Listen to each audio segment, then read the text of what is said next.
정관용의 시사본부. 여러분 안녕하십니까? 정관용입니다. 9월의 마지막 주말, 아직 기온은 좀 높지만 야외 활동하기 쾌적한 날씨에 전국 이곳저곳에서 다양한 행사가 펼쳐지고 있는데요. 하지만 지금 세계 곳곳에서는 끔찍한 전쟁이 이어지고 있죠. 특히 중동 분쟁 심각합니다. 레바논의 이슬람 무장정파 헤즈볼라의 수장인 하산 나스랄라가 이스라엘의 공습으로 사망했는데요. 32년간 헤즈볼라를 이끌었던 수장이 사망하자 아야톨라 하메니 이란 최고 지도자는 복수를 다짐하고 있습니다. 잠시 후 움직이는 세계 코너에서 관련 사안 자세히 살펴보죠. 정관용의 시사본부 9월 29일 일요일 순서 출발합니다.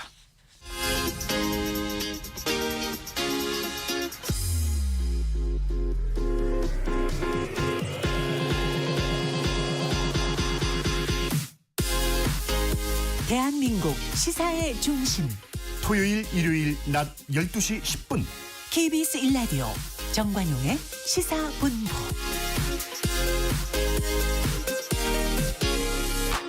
한 주간 주요 뉴스 생생한 음성 자료와 함께 정리해드리는 곽지연의 주간 뉴스 브리핑입니다. 곽지연 리포터 어서 오세요. 네, 안녕하세요. 북한이 날려보낸 쓰레기 풍선 또 인천국제공항에 떨어지면서 항공기 이착륙이 수차례 중단되기도 했죠. 네, 지난 22일 밤부터 23일 새벽까지 북한이 오물풍선 120여 개를 날려보냈습니다. 풍선은 서울과 경기 지역으로 퍼졌고 일부는 인천공항으로 날아가서 항공기 이착륙이 두 차례나 중단됐습니다. 넉 달 동안 북한에서 날아온 풍선만 해도 5,500여 개에 달합니다. 우리 군은 북한의 단호한 군사적 조치를 시행할 수 있다면서 선을 넘지 말라 이렇게 경고했습니다. 북한이 날려보낸 오물풍선이 피해 현장 소식을 지난 23일 월요일 KBS 9시 뉴스로 들어보겠습니다. 인천공항 활주로에 쓰레기들이 흩어져 있습니다. 북한에서 날리기 시작한 쓰레기 풍선 120여 개 가운데 일부가 공항에 떨어진 겁니다. 이로 인해 전 항공기 이착륙 중단을 시작으로 오전에만 3차례 인천공항 이착륙이 전면 중단됐습니다. 이 시간 동안 항공기 39대가 이륙 대기, 회항 등 운항 차질을 빚었습니다. 북한이 보낸 쓰레기 풍선으로 인천공항 이착륙이 차질을 빚은 건 이번이 5번째입니다. 김포공항까지 포함하면 모두 6차례, 172대의 항공기들이 제때 운항을 하지 못했습니다. 폭발물 등 위험물질 없이 단지 쓰레기만 실려 있다 해도 공항 주변에 나타난 거대 풍선은 항공 안전에 큰 위협입니다. 새로운 위협에 대비해 인천공항은 대응 훈련까지 하고 있지만 현재로서는 선제적인 운항 중단 외에는 별다른 대책이 없습니다. 항공기 운항에 영향이 있을 것으로 예상되는 시점에 이륙 중지, 광양필 회항 국토교통부 통제하고 경로상에서 오물풍선이 벗어나며 운항을 재개하는 프로세스입니다. 북한이 날려보낸 쓰레기 풍선으로 우리의 관문 인천국제공항에서 운항 중단 등 피해가 반복되고 있습니다. KBS 뉴스 최강호입니다. 윤석열 대통령이 한동훈 대표를 비롯한 국민의힘의 신임 지도부를 대통령실로 초청해서 만찬을 가졌죠? 네, 지난 24일 오후 6시 30분 윤석열 대통령은 국민의힘 신임 지도부를 용산으로 초청을 했습니다. 지난 7월 전당대회 만찬 후에 2달 만에 이렇게 당 지도부와 다시 만났고요. 윤 대통령은 체코 방문 성과를 당과 공유했고 또 당에서는 추석 민심을 반영한 건의사항을 전달했습니다. 국정감사를 앞두고 여소야대 국면 등 국회 상황 그리고 원전 생태계에 대한 이야기도 오간 것으로 전해졌습니다. 만찬 관련된 자세한 소식 지난 24일 화요일 KBS 9시 뉴스로 들어보시죠. 네, 대통령실 경내에서 진행된 만찬은 8시쯤에 끝이 났습니다. 1시간 반가량 진행이 된 건데 일단 관심을 모았던 윤 대통령과 한 대표의 독대는 알려진 대로 이루어지지 않았습니다. 가벼운 만남이 있을 수 있다는 전망도 나왔었지만 다음 기회를 기약하게 됐습니다. 대통령실과 여당 지도부는 지난 7월 전당대회 직후 만찬을 한 지 2달 만에 다시 마주했습니다. 당초 지난달 말로 예정됐던 만찬은 민생 문제 대응을 이유로 추석 이후로 연기됐는데요. 대통령실은 만찬이 이 신임 지도부를 격려하는 상견례 자리라고 설명했습니다. 또 지난주 윤 대통령의 체코 방문 성과를 당과 공유하고 당에서는 추석 민심과 건의사항을 전달했다고 밝혔습니다. 실제로 국정감사를 앞두고 여야 관계 등 국회 상황과 원전 생태계에 대한 이야기가 오간 것으로 전해졌습니다. 다만 의정 갈등과 김건희 여사 문제 등에 대해 본격적인 논의는 없었던 것으로 보입니다. 만찬은 최근 남부지방 수해 상황을 감안해 지난번보다 짧게 진행됐는데 술은 오르지 않았고 메뉴에 대한 별도의 설명도 없었습니다. 만찬 영상도 별도로 제공되지 않았습니다. 대통령실은 편안한 분위기에서 이야기를 나누기 위함이라고 설명을 했지만 최근 당정 간 불편한 분위기를 의식한 게 아니냐 이런 분석도 나옵니다. 지금까지 용산 대통령실에서 전해드렸습니다. 통일을 하지 말자는 그 임종석 전 문재인 대통령 비서실장의 발언을 놓고 더불어민주당 내에 이 친명계 최다 계파 단체가 긴급 토론회를 열었어요. 네, 북한이 주장한 한반도 이익 국가론에 호응하면서 통일을 하지 말자고 주장한 임종석 전 비서실장 발언을 윤석열 대통령이 강력하게 비판했습니다. 그리고 민주당에서는 토론회를 열고 임 전 실장 발언을 집중 성토했습니다. 민주당 긴급 토론회 현장의 소리를 지난 25일 수요일 KBS 9시 뉴스로 들어보시죠. 임종석 전 대통령 비서실장의 이른바 이 국가론 소용 발언과 관련해 민주당에서 긴급 토론회가 소집됐습니다. 친명 최대 계파인 더민주 전국혁신회의가 주최했는데 임 전 실장 발언에 대한 비판이 쏟아졌습니다. 개념 없는 소리죠. 대단히 논리적이지 못하고 북한대학원대학교 그냥 김동엽 대단히 교수입니다. 그냥 정적인 발언일 수밖에 없다는 거예요. 문재인 정부의 대북 정책에 대한 비판도 이어졌습니다. 문재인 정부 평화 정책의 실패는 한반도 평화경제회의 김진향 상임의장입니다. 이런 가운데 침묵하던 민주당 지도부도 임 전 실장의 이 국가론을 공개 비판하고 나섰습니다.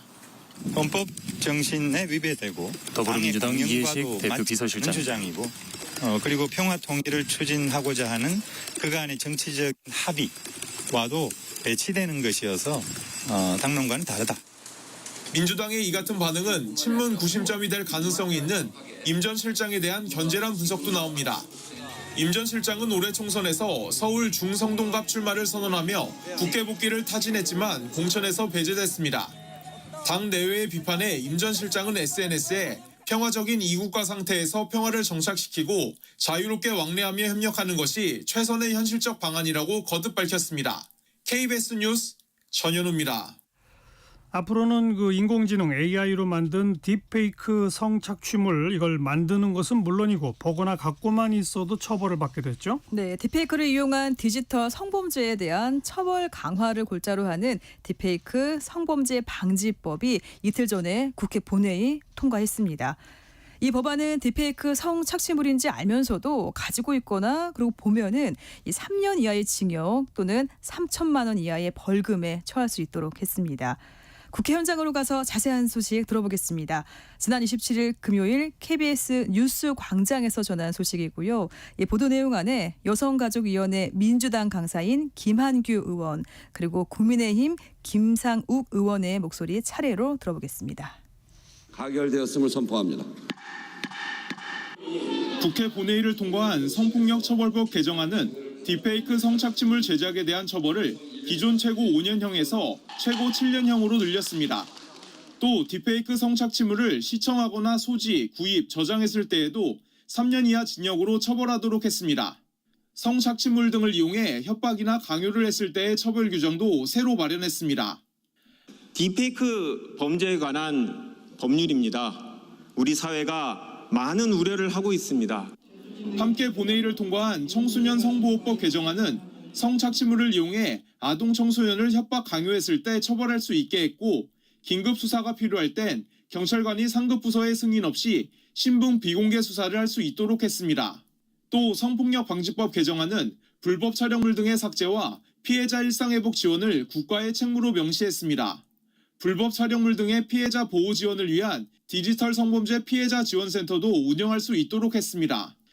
국가 등의 책무에 불법 촬영물 등 신상 정보의 삭제 지원 및 피해자에 대한 일상 회복 지원을 명시하고 다만 이번 입법에서 경찰에게 아동 청소년 성착취물 삭제 권한을 주는 응급조치 도입은 불발됐고 대신 방송통신심의위원회에 삭제 등을 요청하는 방법으로 피해 확산을 막기로 했습니다.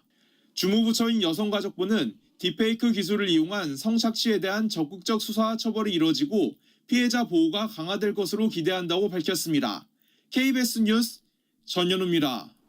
주간 뉴스 브리핑이었습니다. 곽지연 리포터 수고하셨어요. 네, 고맙습니다. 정관용의 시사본부 듣고 계십니다. 12시 20분 막 지났네요. 기상청 교통정보센터 연결해서 주말 날씨 또 현재 도로 상황 각각 알아보죠. 날씨 먼저 살펴봅니다. 송소진 씨. 높고 파란 가을 하늘에서 내리쬐는 강한 볕에 오늘도 낮 기온이 30도 안팎까지 오르며 낮더위가 이어지겠습니다. 예상 낮 최고 기온이 서울과 광주 29도, 대전, 부산 28도, 대구와 제주 27도, 강릉 25도 등으로 예년 이맘때 기온을 2도에서 5도 정도 웃돌겠습니다. 10도 안팎으로 벌어지는 큰 일교차를 주의하시기 바랍니다. 오늘 대부분 지역이 대체로 맑겠지만 동해안과 제주도는 동풍의 영향으로 흐리겠고요. 제주도는 오후까지 5mm 미만의 비가 가끔 내리겠고 동해안에는 빗방울이 떨어지는 곳이 있겠습니다. 월요일인 내일까지는 맑은 날씨가 이어지겠지만 국군의 날인 모레 화요일에는 전국 대부분 지역에 비가 내리겠고요. 이 비가 지난 뒤에는 기온이 큰 폭으로 떨어져 수요일 아침부터는 쌀쌀해질 전망입니다. 현재 서울의 기온은 26.9도입니다. 날씨 정보였습니다. 이어서 이 시각 교통 상황을 KBS 교통정보센터 정현정 씨가 전해드립니다. 네, 오늘은 도로 위에 차들과 돌발 구간이 많습니다. 먼저 서울 시내인데요. 북부간선도로 종암분기점입니다. 묵동 나들목에서 월릉분기점까지 15분 소요되고요. 경부고속도로는 서울 쪽으로 수원에서 막히고 있습니다. 달래내 고개에서 반포까지 정체고요. 반대 부산 방향은 잠원에서 서초까지 밀리고 있습니다. 옥산분기점에서는 고장난 화물차 서 있고요. 서울 양양고속도로는 서울 쪽입니다. 서종에서 화도분기점까지는 10km가량 막히고요. 미사에서 강일까지 천천히 갑니다. 서해안고속도로 서울 쪽으로는 당진분기점에서 서해대교까지 20km가량 막히고요. 영동고속도로 인천 쪽으로 문막 부근 1차로입니다. 승용차 고장나 있으니까요. 주의하시고요. 월곶분기점에서도 막히고 있습니다. 안전운행하시기 바랍니다. KBS 교통정보센터였습니다.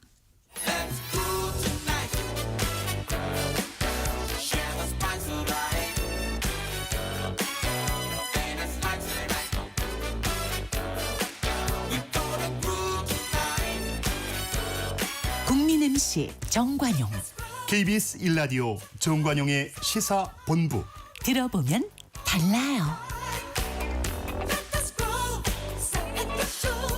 국제뉴스 정리하는 움직이는 세계입니다. 서울신문의 송현서 기자 안녕하세요. 네, 안녕하세요. 네, 중동 소식부터 이스라엘이 헤즈볼라의 수장을 제거했죠? 네, 현지 시간으로 27일 레바논의 친이란 무장정파인 헤즈볼라를 32년간 이끌어왔던 사이드 하산 나스랄라가 이스라엘의 공습으로 사망했습니다. 헤즈볼라도 나스랄라가 사망했다고 공식 인정했는데요. 이스라엘군은 헤즈볼라 지휘부의 회의가 열리던 베이루트 남부 다이에를 정밀 공습해서 나스랄라를 제거하는 데 성공했고요. 이번 공습으로 헤즈볼라 남부전선 사령관을 포함한 지휘부 일부도 사망했습니다. 이스라엘의 공습은 최소 20m 깊이의 분화구를 남길 만큼 강한 폭발이 연속적으로 일어나면서 베이루트를 뒤흔들었다는 게 목격자들의 증언입니다. 나스랄라는 1992년부터 32년간 이 헤즈볼라를 이끌어온 인물이었고요. 헤즈볼라 세력을 확장하고 이란의 영향력을 중동 전역에 확대하는 역할을 해왔습니다. 그럼 앞으로는 누가 헤즈볼라를 이끌게 될까요? 나스랄라의 뒤를 누가 이을 것인지에 대해서는 아직 정해지지 않았지만 헤즈볼라 고위 관리인 하셈 사피디네가 후계자로 오랫동안 거론이 되었기 때문에 뒤를 이을 가능성이 있습니다. 지금 헤즈볼라와 이스라엘의 분쟁이 확대되면서 중동 지역 내 확전 우려가 커지고 있는데요. 일각에서는 헤즈볼라의 배후 세력인 이란과 이스라엘의 최우방인 미국까지 이제 끌어들이면서 양측 분쟁이 통제 불능 상태로 악화될 수도 있다라는 관측이 있습니다. 그리고 이란 최고 지도자인 아야톨라 세이드 알리 하메네이는 공식 성명을 통해서 레바논과 헤즈볼라 지원에 나서는 게 모든 무슬림의 의무다라면서 보복을 다짐했는데요. 사실 중요한 건 이란의 입장입니다. 이란은 지금 상당히 난감할 수밖에 없는 게 지난 23일에 페제시키안 이란 대통령이 유엔총회 참석차 뉴욕을 방문해서 이란은 중동에서 전쟁과 무력 충돌이 확대되는 걸 원치 않는다고 분명히 얘기를 했거든요. 그러면서 모두를 전쟁으로 끌어들이고 영내 불안정을 초래하는 건 이스라엘이고 이스라엘은 말로만 확전을 원치 않는다고 하면서 실제로는 그렇지 않는 행동을 보인다 이렇게 비난을 했습니다. 이란은 중동의 불안을 원치 않기 때문에 이스라엘이 무기를 내려놓는다면 이란도 모든 무기를 내려놓겠다 이렇게 밝히기까지 했는데 결국 이스라엘이 선을 넘어서 헤즈볼라의 수장까지 제거한 거죠. 이란이 중동 분쟁에서 완전히 빠지기도 어렵잖아요. 그렇죠. 헤즈볼라는 사실 이스라엘 공습을 받은 이후에 이란에게 계속 직접적으로 도와달라는 요청을 해왔습니다. 그런데 사실 이란 입장에서는 이스라엘 하마스 전쟁에서도 사실상 대리전을 치르는 입장이었기 때문에 이런 이스라엘 고강도 전략에 굉장히 난감해하고 있는 상황이고요. 현재 말씀드린 것처럼 이스라엘이 싸우고 있는 헤즈볼라나 예멘의 후티 반군 전부 친이란 무장단체거든요. 그런데 이란의 대륙이나 다름없던 헤즈볼라가 지금 이스라엘에게 엄청나게 깨지고 있는 겁니다. 그럼 이란의 선택은 두 가지인데요. 하나는 직접 전쟁에 뛰어들어서 싸우거나 아니면 이스라엘에 대한 견제를 조금 자존심 상하지만 약화시키는 것, 둘 중에 하나이기 때문에 외교적인 고민을 할 수밖에 없습니다. 이런 상황에서 이란 같은 경우는 페제시키안 행정부가 새롭게 들어선 이후에 서방 국가들하고 좋은 관계를 유지하려고 노력을 해왔습니다. 왜냐하면 그래야 경제 제재가 풀리고 이란의 경제도 성장할 수 있다고 판단한 거거든요. 그래서 이스라엘과의 확전은 절대 하지 않을 것이다라는 관측도 분명히 있어요. 근데 말로는 이스라엘에 대한 보복이 적절한 시일 내에 이뤄질 것이다라고 으름장은 놓고 있지만 페제시키안 대통령이 이란이 무기 내려놓으면 이스라엘이 무기를 내려놓는다면 우리도 내려놓겠다라고 한 것 자체가 사실상 이번 사태에 개입하지 않겠다라는 뜻으로 해석되기도 했습니다. 네. 또 미국의 입장은 지금 어떤가요? 네, 현재 중동에 주둔하고 있는 미군은 4만 명 정도인데요. 미국은 중동 긴장이 너무 높아졌다라고 보고 초규모의 병력을 추가로 파견하겠다고 밝혔습니다. 구체적인 분파 규모나 추가된 이 파견된 병력의 임무는 이제 공개가 되지 않았는데요. 지금 이스라엘이 여기저기서 계속 전쟁을 부추기고 있는 상황인데 그럼에도 불구하고 미국 행정부는 공식적으로는 이스라엘에 대한 지지 입장을 꺾지 않고 있습니다. 로이드 오스틴 미 국방장관이 22일에 이스라엘 국방장관과 통화를 했다라고 얘기를 하면서 이스라엘의 방어권에 대한 지지 입장을 밝혔다 이렇게 전해지고 있는데요. 더불어서 확전을 도모하려는 세력을 억제하고 현지에 있는 미군을 보호할 것이다. 이렇게 오스틴 미 국방장관이 말했는데 과연 국제사회는 지금 현재 확전을 도모하려는 세력이 누구라고 보고 있을지에 대한 그런 의문들이 나오는 게 사실입니다. 네. 이스라엘은 이미 하마스와도 전쟁 중인데 레바논을 이렇게 세게 치는 이유는 뭐예요? 헤즈볼라는 사실 일단 하마스를 지탱하고 있는 어떤 하나의 축과도 같다 이렇게 평가를 받아왔고 얼마 전에도 헤즈볼라 수장이 이스라엘이 가자 지구에서 휴전을 하면 우리도 이스라엘 북부를 향한 공격을 멈출 것이다 이렇게 얘기를 했었거든요. 근데 이스라엘이 사실 헤즈볼라와의 이런 공격이나 혹은 이 적전을 피하기 위해서 하마스하고의 휴전을 선택하게 된다면 휴전하는 동안 하마스가 공격력을 회복할 기회를 갖게 될 것이다라는 게 이스라엘의 우려입니다. 그래서 이스라엘로서는 하마스와의 휴전 협상이 곧 패배나 다름없다라는 분석들이 있는 거고요. 그래서 하마스와 휴전이 불가능한 이스라엘은 이 하마스를 지지하는 하나의 축인 헤즈볼라를 일단 힘으로 압도해서 일단 헤즈볼라를 제거하고 그래서 새로운 안보 질서를 만들고 그 다음에 다시 하마스와의 전쟁에 집중해서 이거를 승리로 가져가려고 한다라는 의도로 해석이 됩니다. 네. 지금 네타냐후 이스라엘 총리도 헤즈볼라에 대한 이스라엘의 공격 목표가 하마스 전쟁과 헤즈볼라를 분리하기 위한 것이다라고 이야기를 했고요. 이스라엘 내각은 총리 말에 따라서 지금 군사작전 수율을 매일 올리기로 합의를 한 상태에서 헤즈볼라 수장을 제거하는 데까지 온 거거든요. 그래서 당분간은 레바논을 향한 이스라엘의 공습은 계속될 것으로 보입니다. 네. 다음 우크라이나 전쟁 소식인데 트럼프 전 대통령이 우크라이나의 젤렌스키 대통령하고 결국 만났네요. 네, 젤렌스키 우크라이나 대통령이 국제사회에 더 많은 지원을 요청하기 위해서 유엔 총회에 참석을 해서 각국 수장들하고 굉장히 많은 면담을 가졌어요. 근데 트럼프 전 대통령을 만날 때에 대해서는 확실하지가 않았습니다. 왜냐하면 젤렌스키 쪽에서는 만남을 가지길 원한다라고 이야기를 했는데 트럼프 쪽에서 반응이 그렇게 좋지 않았거든요. 그래서 트럼프 쪽에서 아예 만남을 거절할 것으로 보인다라는 예측도 있긴 했지만 결국 두 사람이 양자 회담을 했고요. 함께 폭스뉴스에 출연해서 대화를 이어갔습니다. 그런데 젤렌스키 대통령이 바로 옆에 있는 그런 공식 석상에서 트럼프 전 대통령은 자신이 푸틴 러시아 대통령하고 굉장히 친한 친구고 대역간에 재입성하면 우크라이나와 러시아 사이의 평화 협상을 중재할 그런 준비가 되어 있다라고 이야기를 해서 젤렌스키 대통령을 굉장히 조금 뻘쭘하게 만들었습니다. 이게 사실 젤렌스키 대통령이 바로 옆에 있는데 그 면전에서 러시아를 두둔한 거나 마찬가지거든요. 아하. 그리고 앞서서 트럼프 전 대통령은 젤렌스키를 만나기 직전인 25일에도 유세 연설에서 젤렌스키를 굉장히 비꼬는 그런 말들을 많이 했어요.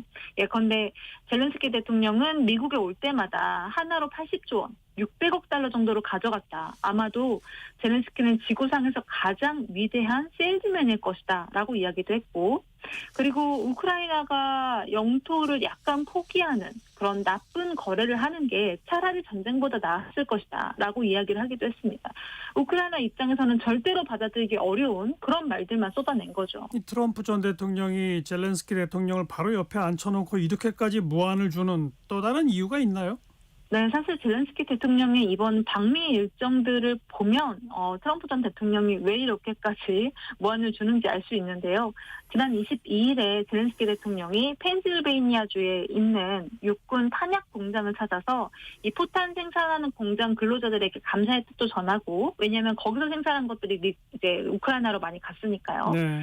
그리고 전쟁 승리를 위해서 미국이 추가로 지원을 해줘야 된다, 이런 당부도 했습니다. 근데 문제는 젤렌스키가 방문한 펜실베이니아라는 지역이 11월 미국 대선에서 가장 뜨거운 경쟁이 예상되는 스윙 스테이트, 경합주거든요. 네. 지금 펜실베이니아에는 19명의 선거인단이 걸려 있는데 4년 전 대선에서는 바이든 대통령과 트럼프 전 대통령의 표 차이가 8만 표에 불과했기 때문에 정가에서는 사실 펜실베이니아에서 웃는 사람이 마지막에 웃는다라는 말이 나올 정도로 굉장히 중요한 지역입니다.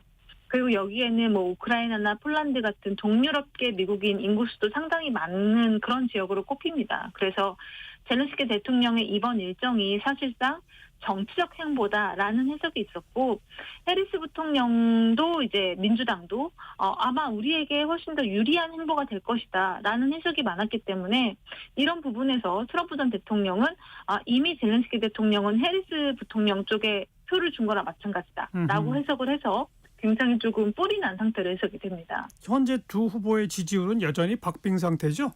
네, 맞습니다. 28일 공개된 뉴욕타임스 시에나대의 위스콘신주 여론조사를 보면 해리스 부통령이 49%를 기록하면서 트럼프 전 대통령보다 2%포인트 차로 앞섰습니다.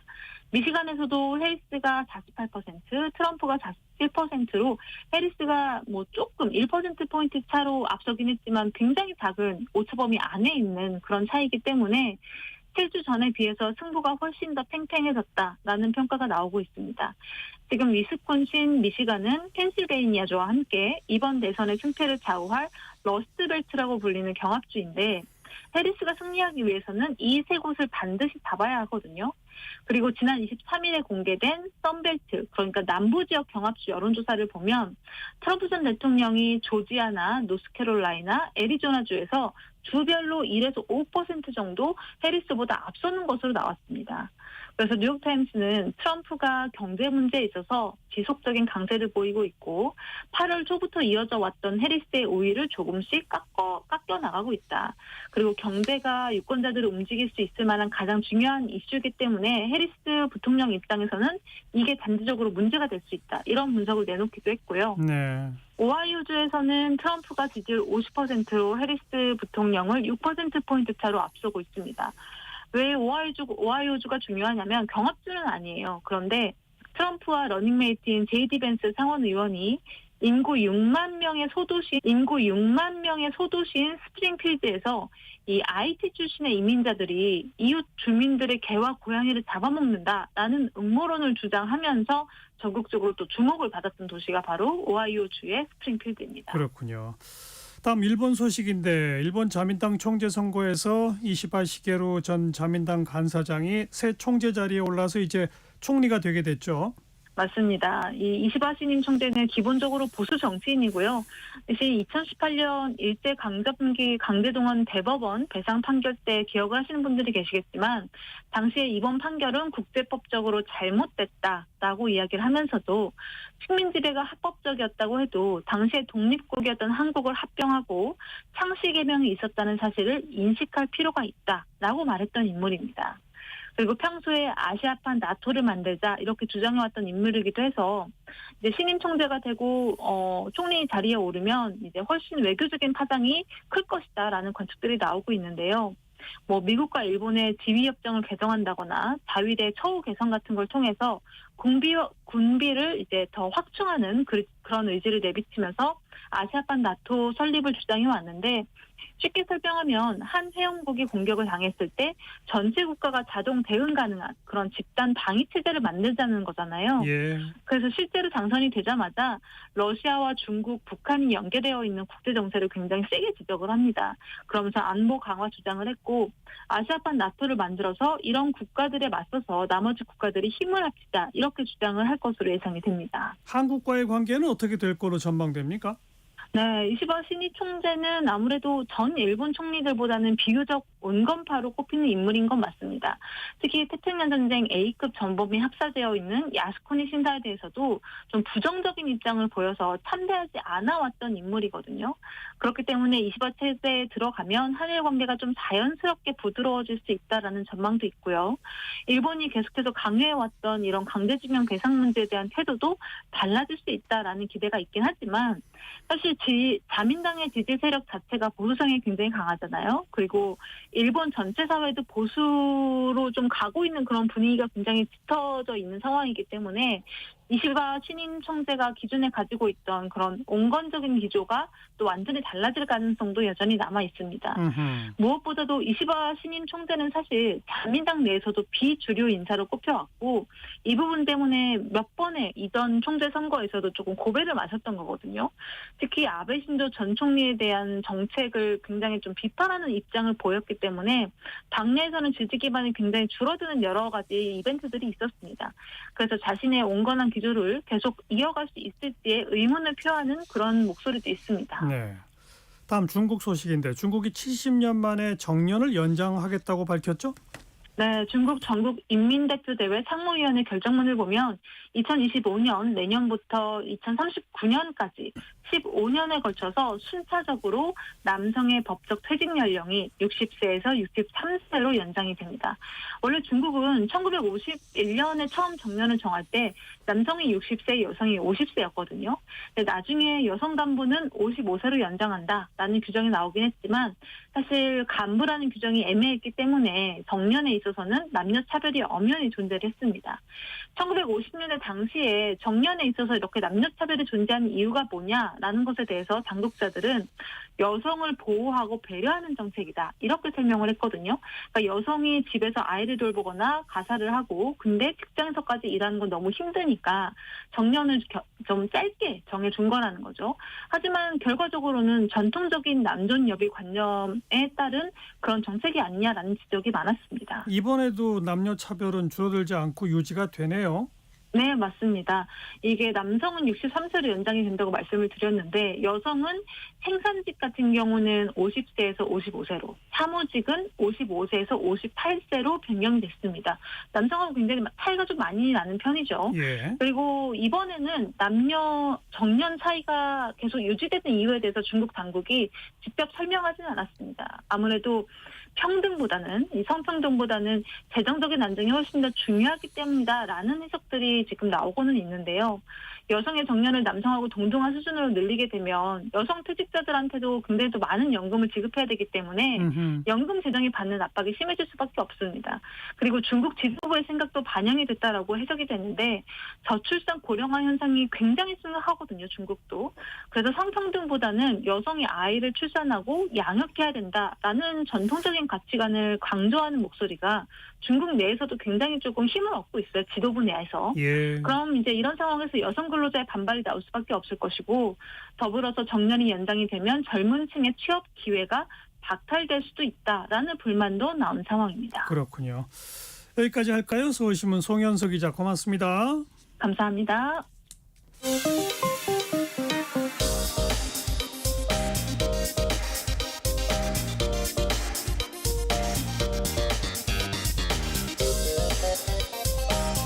팩트 체크. 진짜 뉴스. 정관용의 시사본부 KBS 1라디오. 들어보면 압니다.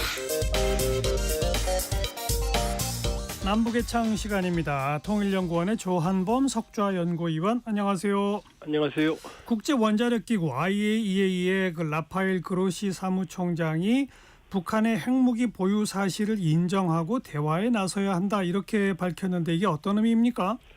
이게 말 그대로입니다. 그러니까 북한이 핵무기를 사실상 보유했다. 그러니까 그걸 인정해야만 대화가 된다, 이런 얘기거든요. 네. 그러면 이제 과거를 묻지 말아야 한다. 그러면은 과거에 북한이 핵을 개발하는 과정에 이제 유엔의 결의가 있었고, 여기는 러시아, 중국 다 동의했거든요. 그러니까 과거의 불법 행위가 중요한 게 아니라 이제 이 더 상황이 악화되기 전에, 그러니까 그로시 사무총장 얘기는 압박했는데 북한이 핵 위협을 더 강화했다. 그러니까 인정하고 대화를 해서 이 IAEA, 그러니까 IAEA의 역할은 이제 핵의 평화적 이용, 이걸 위한 사찰 감시거든요. 그렇죠. 그러니까 우리도 만일에 원자력에 문제가 있으면 IAEA 사찰 감시 받습니다. 일본 후쿠시마도 받고 있고. 예. 그러니까 북한 핵을 통제 가능한 범위에 놓기 위해서 현실 인정해야 된다, 이런 발언을 했는데, 근데 이게 IAEA 사무총장으로서는 할 말이 아니죠. 글쎄 말이에요. 왜냐하면 첫 번째는 우리같이 모범적으로 핵 질서를 지키는 국가가 북한의 불법적인 핵 위협에 노출되는 걸 국제사회가 인정하는 거거든요. 예. 그다음 두 번째, 만일에 북핵을 인정하고 협상한다고 해서 북한이 IAEA 사찰 받느냐? 그건 아니거든요. 미국, 중국, 러시아 이 핵 강국들 다 IAEA 사찰 안 받습니다. 그 핵무기에 대해서는. 그리고 이걸 인정하게 되면은 이제 모든 나라들이 나도 가질 거야, 일단 사고 치고 나서 나중에 다 인정받는 꼴이 되거든요. 그럴 수 있죠. 그러니까 물론 사무총장의 문맥은 상황의 악화를 막기 위해서 좀 여기서 현실적인 타협을 하자, 이런 얘기지만, 그러나 그게 전례가 되면 우리는 뭐 도저히 묵과할 수 없는 거고요. 전 세계 핵 질서가 다 깨지게 되죠. 현재 북한은 이 핵탄두를 어느 정도 갖고 있는 걸로 추정됩니까? 이제 그게 이제 뭐 몇씩, 보통 최소 30개에서 한 120, 30개 사이로 추정을 하거든요.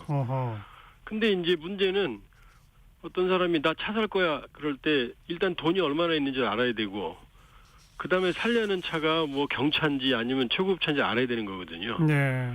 그러니까 지금 나오는 추정치들은 북한의 핵물질이 얼마가 있는지, 그 다음에 핵 기술 수준이 얼마인지 이걸 모르는 상태에서 하는 말이에요. 그러니까 뭐 30개다, 뭐 120개다, 이 얘기는 이 원자탄으로 불리는 히로시마 나가사키에 떨어졌던 게 이제 융합 분열탄이거든요. 예. 핵을 분열시키는 요 개념을 적용했을 때 보통 이제 플루토늄, 사용 후 핵연료에서 나오는 플루토늄은 한 5kg 정도가 한 발당, 그러니까 히로시마 나가사키급으로 봤을 때요. 예. 그리고 고농축 우라늄은 한 20kg 정도 든다고 보는 거거든요. 근데 우리가 북한이 가지고 있는 플루토늄은 거의 정확하게 알아요. 왜냐하면 원자로를 돌려야 되고 이 재처리하는 과정이 다 들키기 때문에 예. 대략 한 70kg 정도 있다는 거거든요. 그럼 5kg씩 계산하면 이게 14개 나오거든요. 네. 근데 이제 고농축 우라늄은 숨겨서 하기 때문에 얼마인지 몰라요. 그러니까 지금 추정이 한 800에서 한 2000kg 되거든요. 네. 그럼 800이면 20kg만 해도 벌써 이게 뭐 꽤 많은 숫자가 나오거든요. 그러네요. 그러니까 이제 30에서 100몇 개가 나오는 거고. 근데 여기 또 하나, 만일에 북한이 융합탄, 수소폭탄으로 가면 이 얘기는 다 틀립니다. 왜냐하면 거기서는 이 원자폭탄, 소위 분열탄을 이제 기폭제로 사용을 하니까 아직 소량만 이용을 해도 뭐 원자탄의 수십 수백 배의 효과를 내거든요. 네. 그러니까 뭐 지금 나오는 몇십 개다 이런 거는 뭐 신문지상마다 다 틀려갖고 혼동이 있을 텐데 그건 의미가 없다. 그렇군요. 다만 히로시마 나가사키급으로 했을 때 50개에서 100개 정도의 탄두를 만들 수 있을 거다, 이렇게 보는 게 거의 정확할 겁니다. 북한이 그렇게 핵을 갖고 있는 것과 국제적으로 핵 보유 국가로 인정받는 것은 어떤 차이가 있죠? 그러니까 이 용어가요, 핵을 가지고 있다고 해서 그러니까 이제 NPT, 이 비확산 체제 이제 공식 용어로 핵 보유국 뉴클리어 웨폰 포제서 스테이트 혹은 뉴클리어 웨폰 스테이트 그러거든요. 네.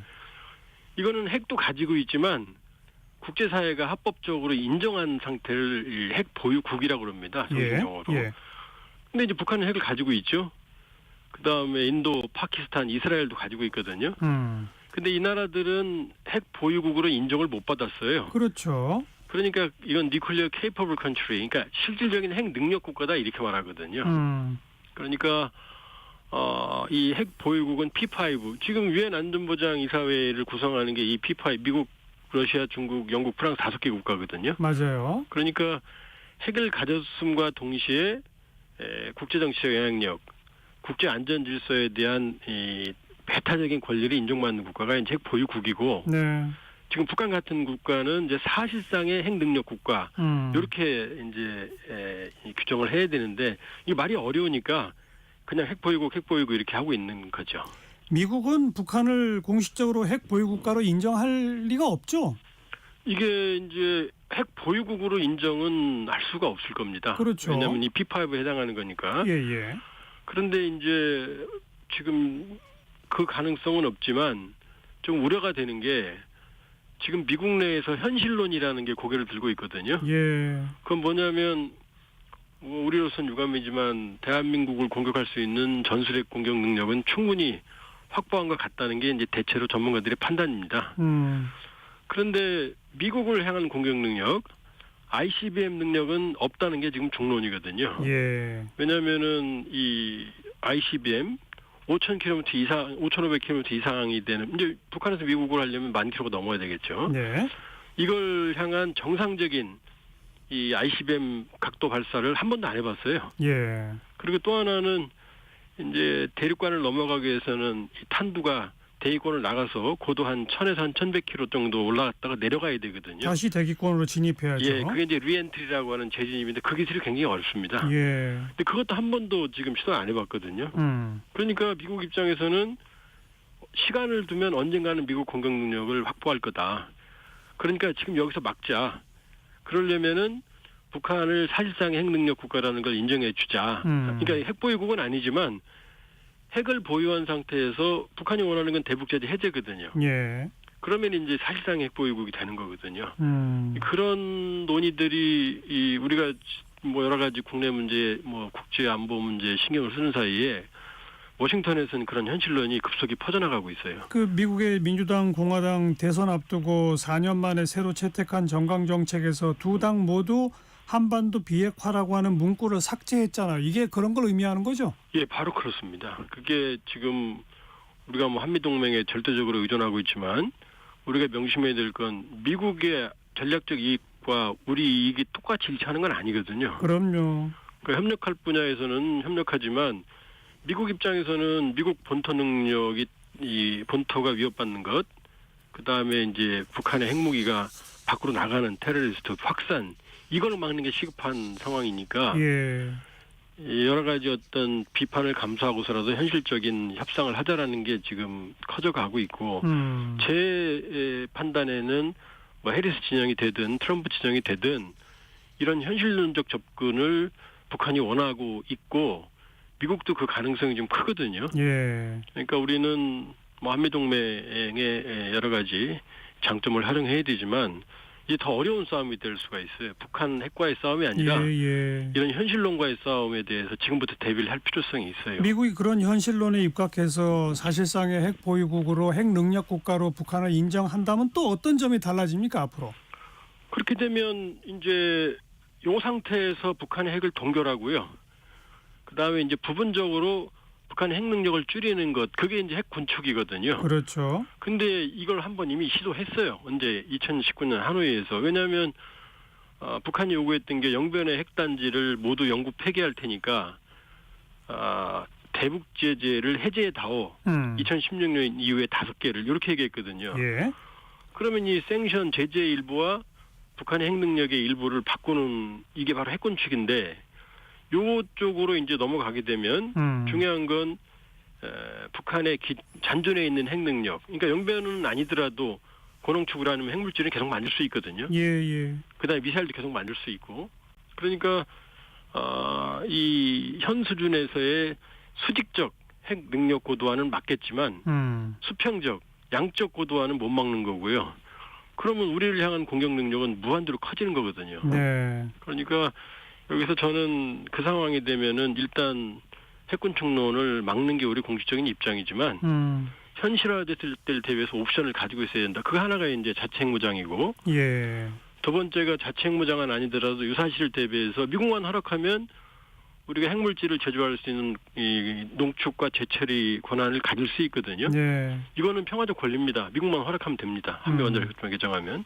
그다음에 세 번째는 전술핵탄두 반입을 포함해서 사실상 미국과 동등한 수준의 확장 억제를 받아내는 것. 요 세 가지 예. 옵션을 가지고 이제 현실론과 싸워야 되겠죠. 그 세 옵션 중에 첫 번째가 자체 핵무장인데 이건 현실적으로 상당히 어려운 얘기 아닙니까?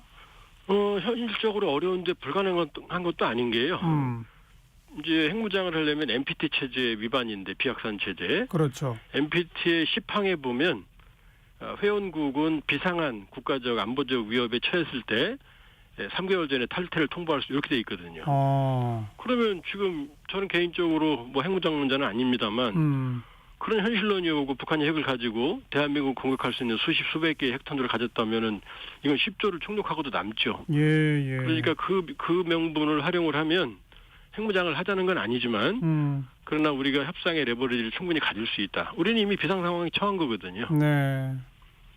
그런데 그 10조를 우리가 인용해서 하려고 해도 사실상 미국이 용인해주지 않으면 어려워진 거죠. 국제사회 제재가 뒤자를 수도 있는 거 아닐까요?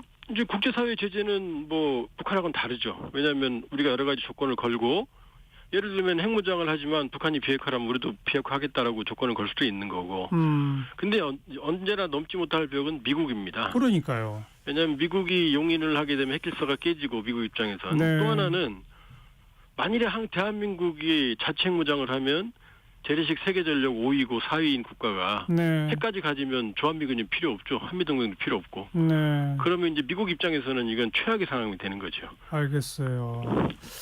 자, 그러니까 미국의 걸림돌을 넘어설 수 있을지 이거가 참 관건이고 변수라고 정리가 되겠군요. 예. 통일연구원의 조한범 석좌연구위원이었어요. 고맙습니다. 예, 고맙습니다. 1부 마치겠습니다. 나남 스쿠리의 Try to Remember 듣고요. 1시에 옵니다.